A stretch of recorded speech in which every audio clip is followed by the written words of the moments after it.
So it's 1999 to 2000, so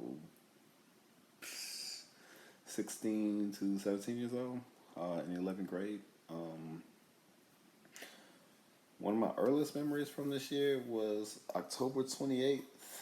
I was wanting my mother to bring me to Petco in order to get like some decorations or some fish from a fish tank, whatever. But I just need to get to the pet store, and it's not like a maybe like a 10-gallon aquarium, whatnot. And my mom didn't feel like driving, so I was inside the living room, and I seen Janice Jones Ezel on my call ID, and I answered it, and it was Megan from Hamilton, and I remember saying her like um, a like a year or two, maybe last year when I went to Ray's basketball game. She was like this little bright skinned girl with these big old like glasses, and yeah, I thought she was cute, but whatever. And so we talked for a while, and like I was so happy. My mother didn't bring me to Petco in order to get those decorations. Because I was missed a call, and she told me she was like, "Yeah, I was so scared to call you." She said, "If I'd have missed this call, I probably wouldn't have called back." And I remember, so it was October 28th, so it was about 3 days before Halloween. And I remember like Byrne, Ricky Callier, uh, RJ, Randy Viegas was all outside. And I usually always like go outside just to talk to them or whatnot. But uh, just like when just like when I started talking to Denise, I didn't want to miss a call, so I just stayed on the phone with Megan pretty much that whole night. I used to make like whole like CD like a list um, for every single time she would call.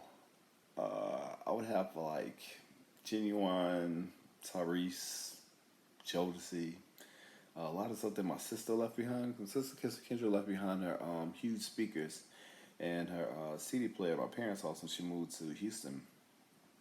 And yeah, I would just put in my little mix and hit play and lay on the. We had a day bed because I had moved from my room to my where both my sisters live since both my sisters had moved out and whatnot. And they had a day bed on the left and a regular bed on the day bed on the right and a regular bed on the left or whatnot. And yeah, I'll just lay there, listen to music and talk to Megan until my mom came knocking on the door. Oh, you got school in the morning, whatever. And eventually, uh, I started sneaking over to her parents' house when I would come home from school from Lagrange, and we would just like watch Oprah. We would just sit there and chill in each other's presence or whatnot. And yeah, so this started becoming like a normal thing during the weekday because her parents got off at like her mother got off at like 5, and her dad rode like the train or whatnot, and so he would be gone for like a week or so, you know. So I'll just go sneak up or whatnot. I remember my dog, Chopper, the one we picked up last year, um,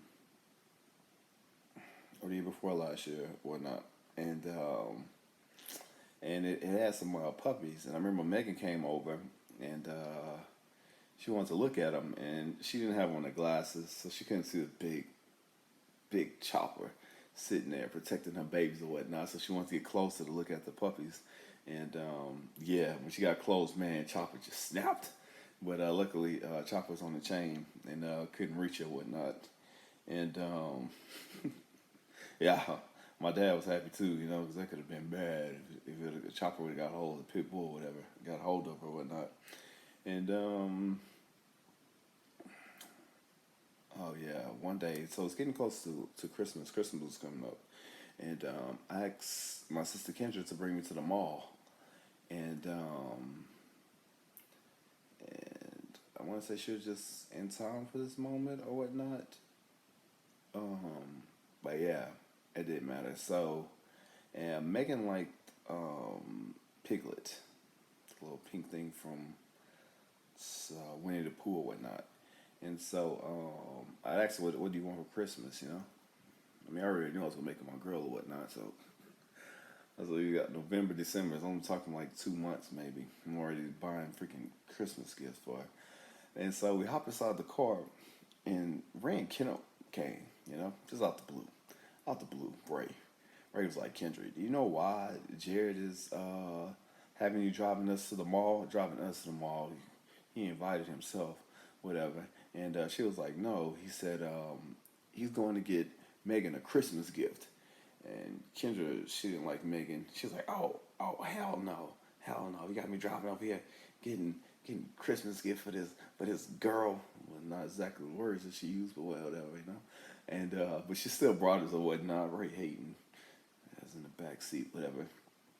And I remember when I got secured the piglet whatnot, and I was scared of Megan's mom.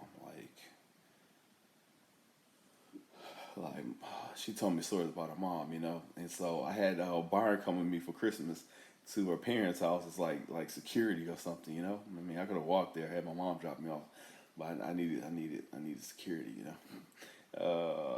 Oh man, one of the funnest weekends of my life. I went to Parkview Travis Ed School with Kenneth and Ray that spring.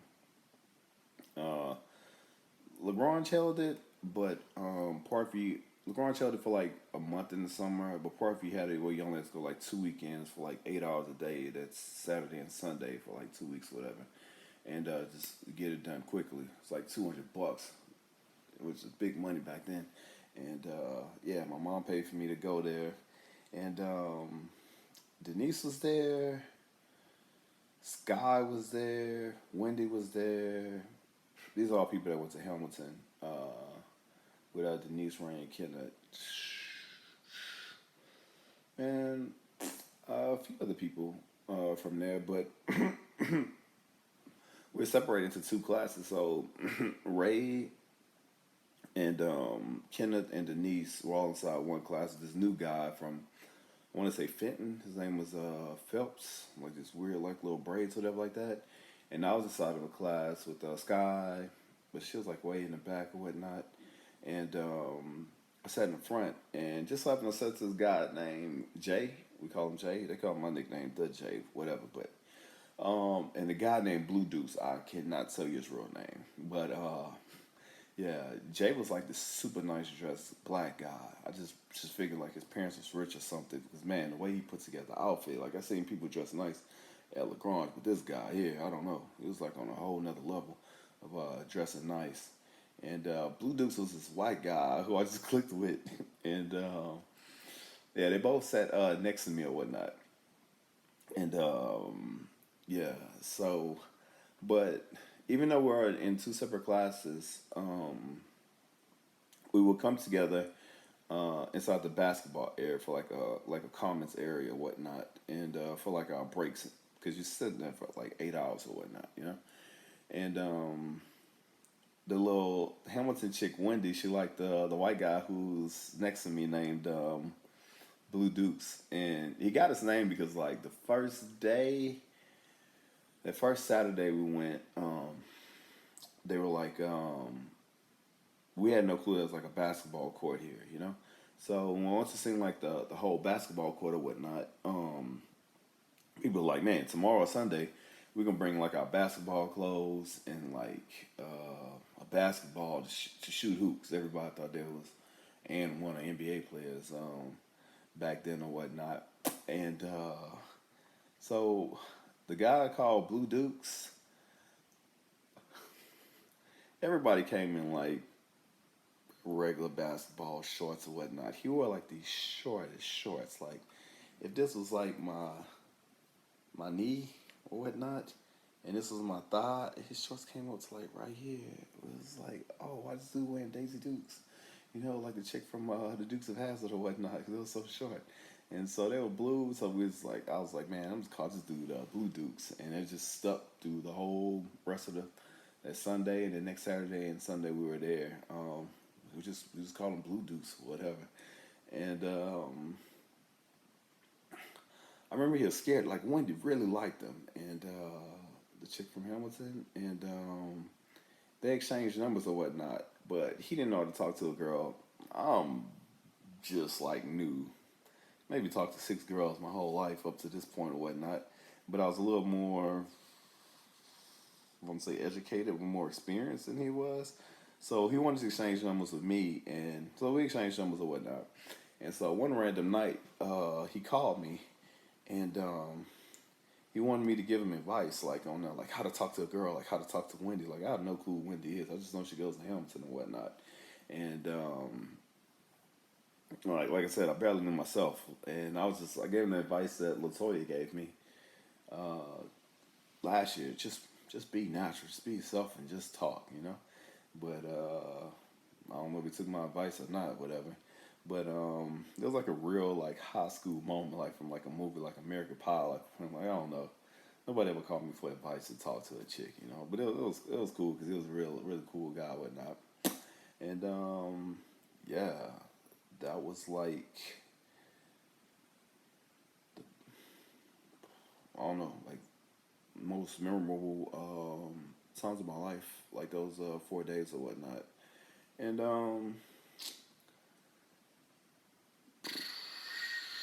what else was happened there? Um, oh yeah, for those 2 weeks, Kendra was driving her she had a Saturn. It was like this 3-door Saturn, very unique type car. It's like this blue whatnot, and oh yeah, she was going to Lamar at this time for nursing. I want to say Lamar and Orange to get her first degree or another degree or whatnot. But yeah, she would drive us to Sulphur, and she'll play D'Angelo album called Voodoo. He had the famous song "How Does It Feel," where he's like half naked inside of a video, all the chicks dug it, whatever. But like the whole album was just too, I guess, too much soul for me. Like I was into like a lot of like hip hop and like generic R&B. But like now, it's one of my favorite albums. Like I could just listen to the album like all day. Uh, yeah, again being like my mother, like being super huge on education. She bought me a compact Presario. I want to say it was like a purple, deep purple. Yeah, and the computer from Sears, and it was like it had spent like 2 grand, like 1,700 to like $2,100 for like one of the most basic computers. I mean, no, you could for that price, man, you get like one of the most advanced like computers you could think of. But my mom, again, like before, she bought all the encyclopedias, so I have an education, and now she bought like the computers, put like all the encyclopedias into like one one system, which is the computer, whatever, like that. And yeah, I remember watching. It had a DVD player on it, and I bought this thing called. I bought this DVD called Final Destination, and so I could play it inside of the computer. And I remember watching it for some reason, like no reason at all, like this thing just paused, like in the middle, like the dude was going to take like a crap or whatnot, and he had his Playboy magazine, and he had it up like this, so he seen like Playboy like right there or whatnot, and then the screen just paused like right there, and I don't know, just so happened at that moment it froze on the screen, and my mom just so happened to walk in at this moment, and she looked at the screen, And she was like, Jared, you're supposed to be doing homework on that. You're not supposed to be looking at this type of stuff. I did not buy you this computer to be looking at stuff like that. And I'm like, Ma, it's a movie, it's a movie. I'm trying to pop the DVD out, but everything's like frozen on the computer. So it looked like I was on the internet looking up bad stuff, you know, but it really wasn't. I was legit just watching a movie. It was probably like rated PG-13, you know, but whatever. Yeah, that was a weird moment. Someone told us, no, it's not porn, you know. Um, well, I was talking to Megan. I don't know how to get my head chopped off of this. While I was talking to Megan, I went to prom with Latoya, the chick that I met last year, whatever, from Upper Bound. And her friend Alexis that also went to Upper Bound with us, she had a date, and I was Latoya's date. Latoya's mom, Etta Jones, I want to say. She worked with my mom as a nurse at Moss Region, so I did it kind of like as a favor, whatnot, not like a real date, whatever. And I remember Alexis' boyfriend, I want to say, he picked me up with Alexis on the driver's seat, and Latoya was in the back of the. He was in the driver's seat. Alexis was in the passenger seat. Latoya was like in the back passenger seat, and I was behind him, like in the back seat of the driver's seat, whatnot. And we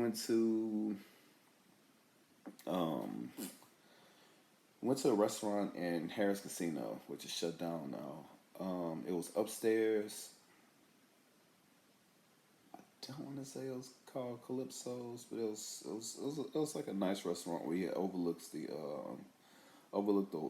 lake or whatnot, and yeah, and I remember yeah, all my pictures was messed up because I was trying to shave my face and accidentally shaved off my beard, and I look weird as crap without a beard. So I'm sorry, Latoya, for all your pictures looking bad. You know, I just look weird without a beard, and I'm like an introvert. So once we get to Sam Houston's prom, like she knows everyone there because it's all her classmates. Alexis and the other guy knows people there, you know, and they're like seniors, and I'm only like a junior, and whatnot. And so like I said, I'm an introvert, so I just went downstairs in the civic center, like this big, huge ballroom.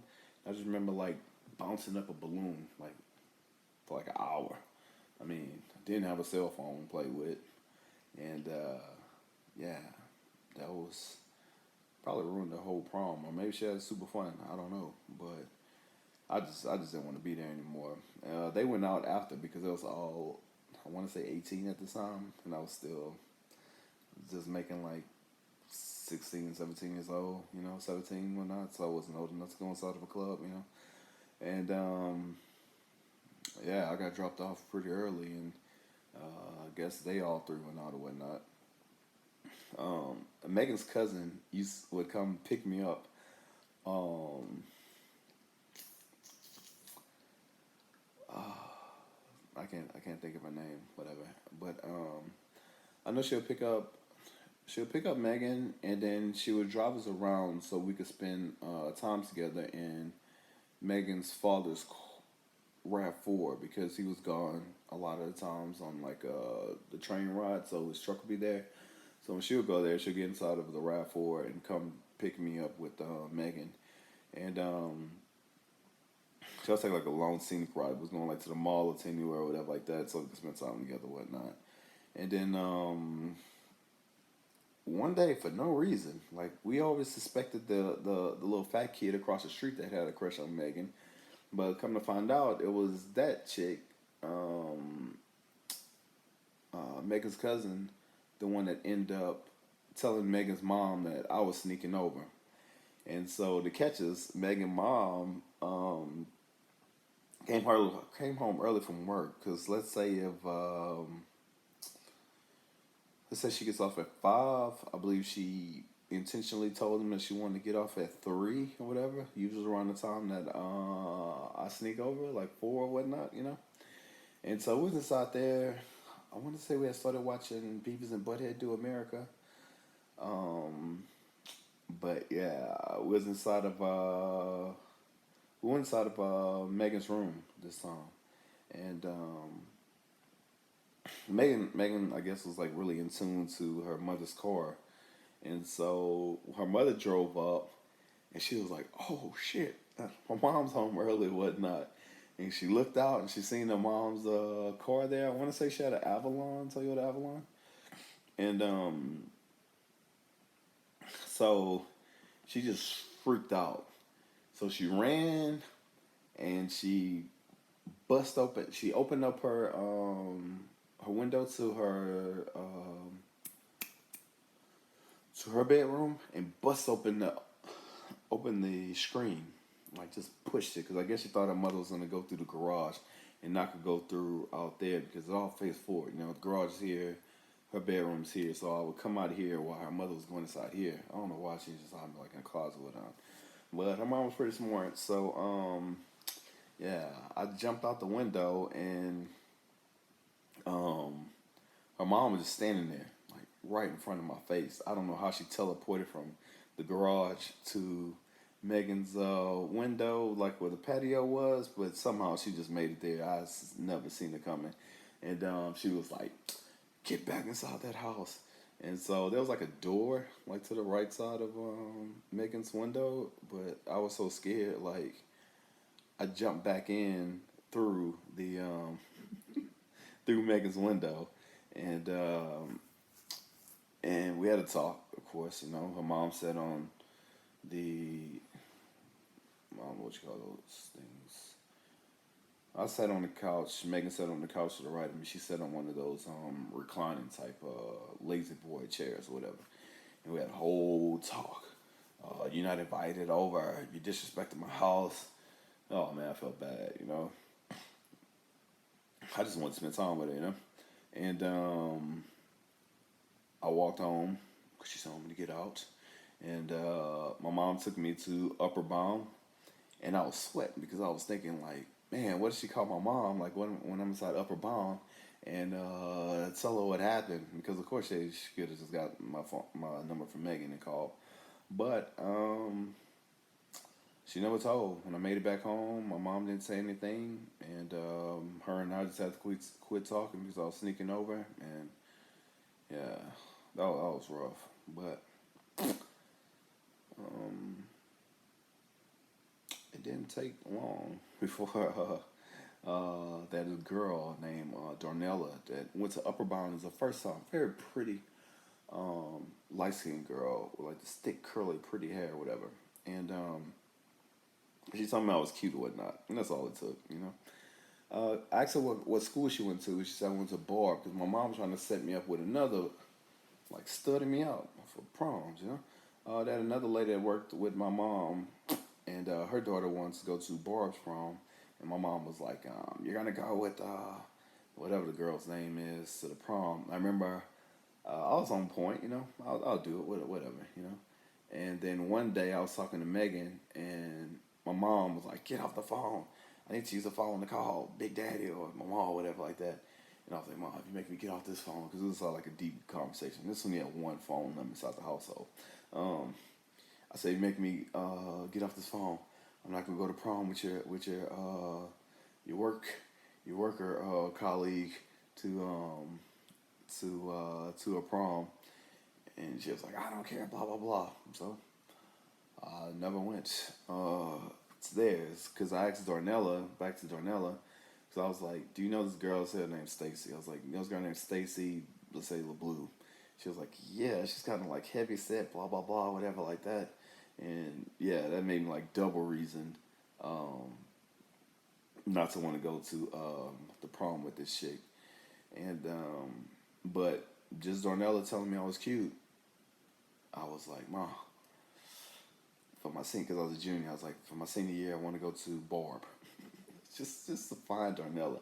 Not knowing she had a boyfriend, if she even liked guys, I didn't care. I just had to get to Darnella, and yeah, I was doing all the paperwork. Like we went to the school school board or whatnot to have me be able to go to an out of district school because Barb was out of my district, whatever.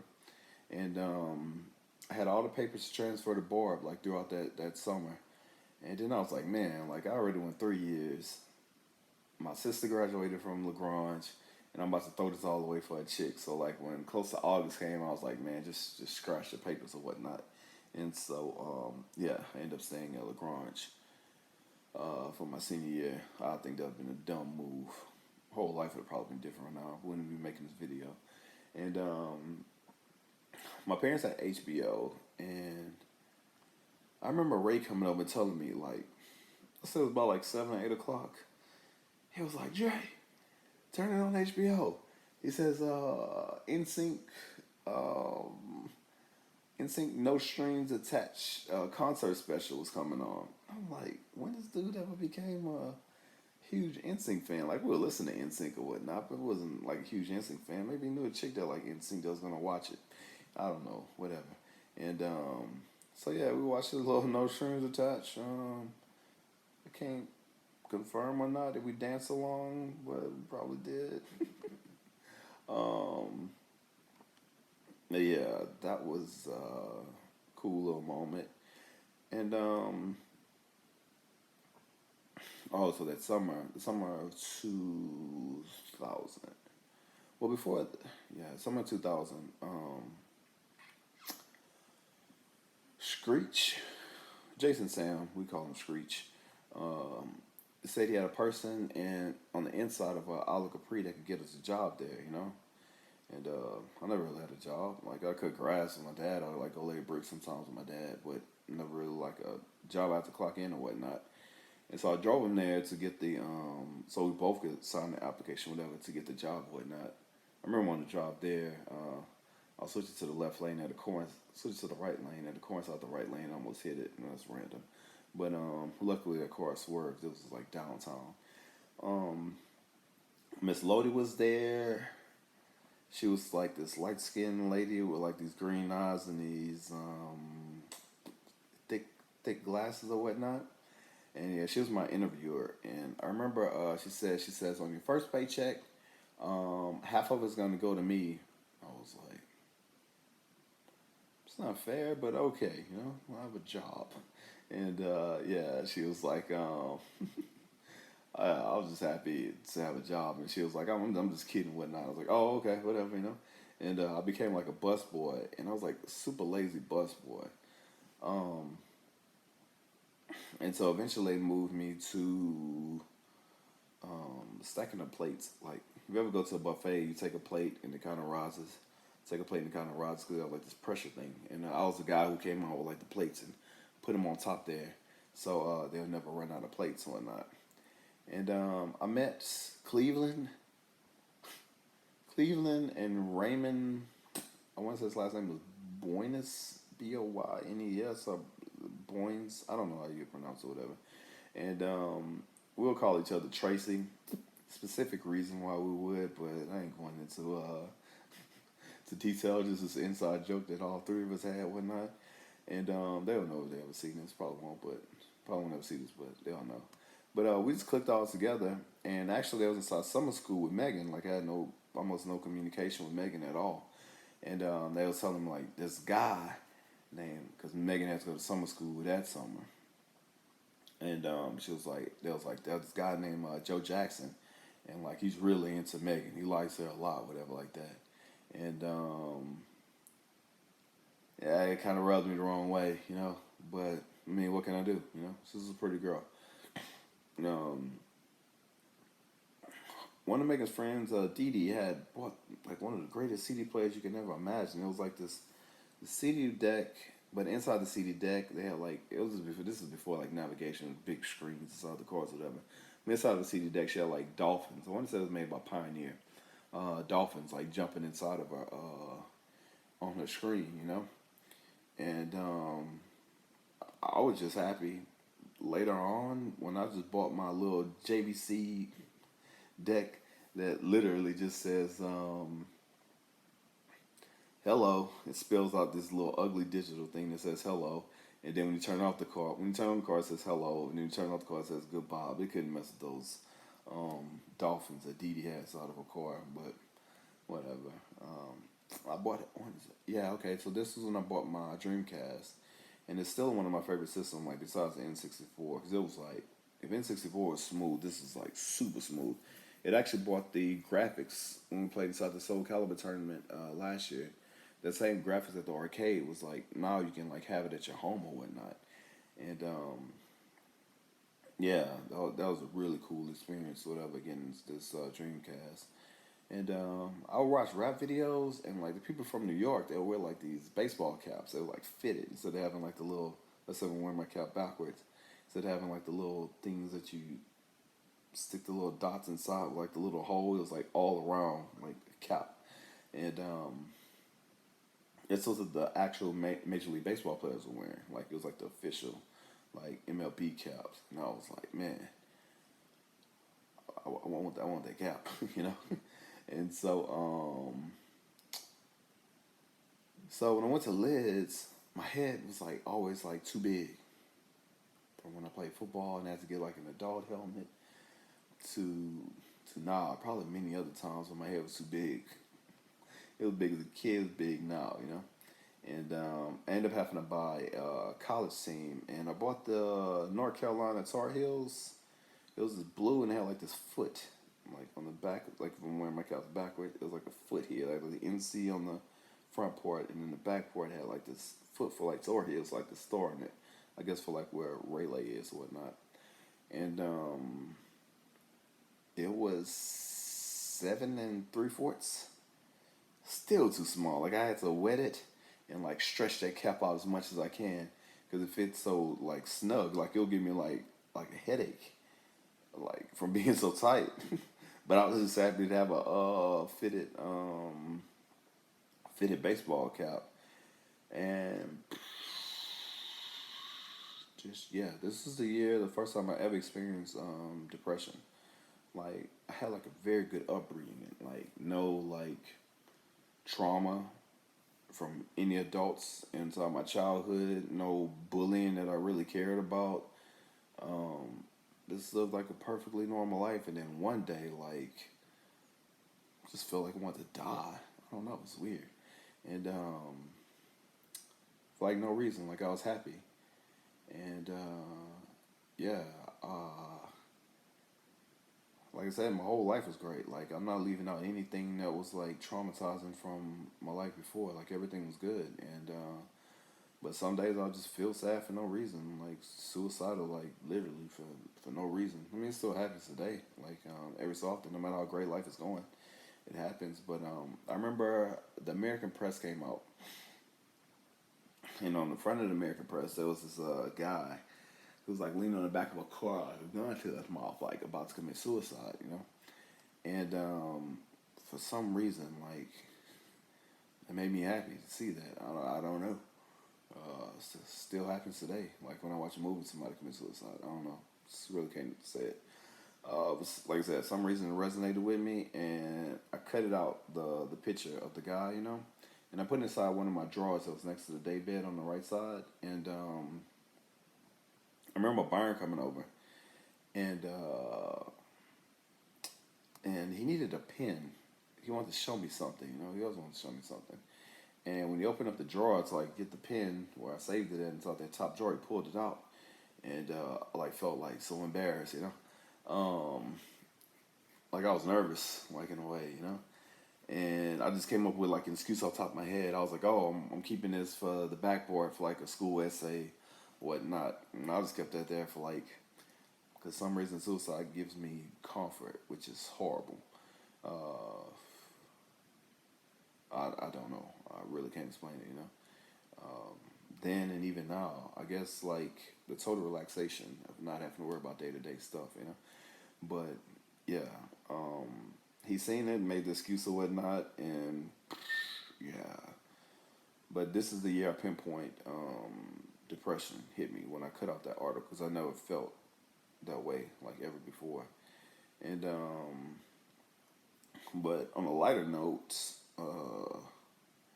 who was that? Dustin Leger came pick up Byron to go to a Waffle House, and Byron invited me, so I jumped in the back seat of Dustin's. He had a cool Mustang. It was like this very unique orange color.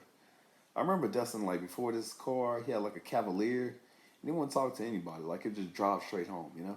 But once he got this car, like he waved to everybody. It was, I guess he felt cool with the Mustang and whatnot. But yeah, we went to Waffle House because I jumped in the back seats and man, Justin played this CD and it was he had it recorded on he burned it on the DVD and it was Dave Chappelle killing them softly and I just laughed like I never heard it like I wasn't really into like comedians but like this comedian like I just couldn't stop laughing. Still one of my favorite comedians till today and yeah that was pretty much my 1999 to 2000 year. I'll be back.